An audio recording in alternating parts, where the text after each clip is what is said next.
Here's the entry. Pretty good sized doe. A lot of work getting that thing out of the field and into the car. With the help of Michael and Mitzi, I was able to get it up hanging in the garage at least. So I'm going to start skinning it out today. And then quartering it. And at this point, right below the base of the head, the neck area, I start to pull the cape down. Since the grain of the deer goes down this way, that's generally the way you want to pull your hide down, because otherwise if you go the opposite direction, the fur will fall into your meat as you clean the deer. As you can see, the grain lays down this direction, so that's why I hang it by the head. Hang it by the head, and because all the drippings drip on the cardboard for a few days, instead of dripping back into the cavity, it drains out of the cavity. So I'm in the process of pulling the cape off right now, and because of the because it is a tough hide, it does tend to dull the blade real fast, even on a good knife. As you can see, I've accidentally punctured into the hide here. It looks like bullet holes, but it's because of the knife. But it's coming along. I'll be cutting the legs off in a minute. Probably leave the hind legs on so it'll keep the deer steady as I pull the cape down, but I'll take the front legs off in a second here. Yeah, I'm videotaping right now. Anyway, I've got halfway down the cape.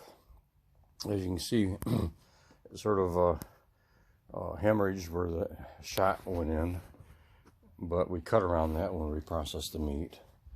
We're taking her coat off, kids. Whatever kids dare to watch this video.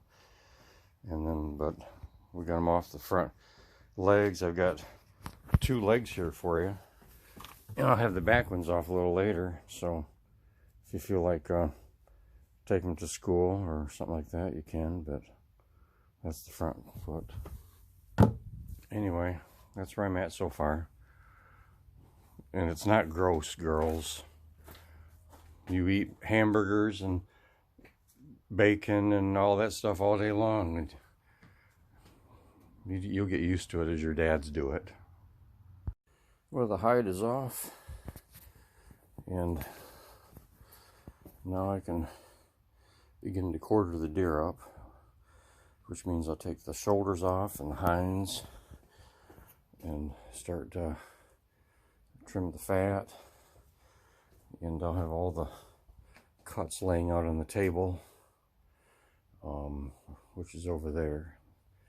It's 40 degrees in my voice. It's 40 degrees in the garage right now, but you can see where I shot there, but it looks like it hemorrhaged up to there, so I'll have to do some weird cuts there. But for the most part, the neck, the butt, the rumps, and the back, the tenderloins are all good shape, so it's really a good clean kill, and I'm glad that it happened that way. So anyway, kids, and then over here is the cape of the deer. I don't know what I'm going to do with it this year, but underneath it, it's got a lot of fat and a lot of wet stuff that you would be grossed out by seeing. But anyway, it's only got a couple little holes in it that probably can be repaired if I ever wanted to tan it. You never know. So anyway, do some trimming here and start taking some shoulders off and some rumps, some hinds, and don't say poor deer. That deer could have been hit by a car, which I've seen 3 other deer over by where I lived run out in front of the cars and they got slaughtered. Or they could freeze to death in the winter, or starve to death in the winter, because there's a low, if we had a bad winter, they'd all be without food. So anyway, I'm thankful to God that we got a deer this year. Hopefully I can get another one tomorrow when I go out. So I'll keep you updated on this process. Now here we have the hinds in the front quarters of the deer. And now I gotta take back strap off, neck meat, tenderloins.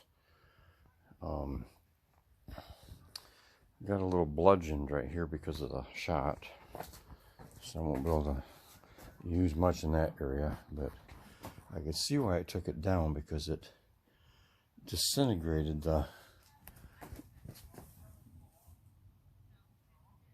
the shot went in. 50 caliber went in right there, and it dropped her, so it sort of ruptured everything in that general area.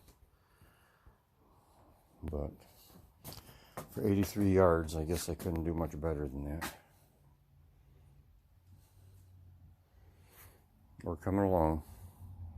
The process is done. Well, this part. But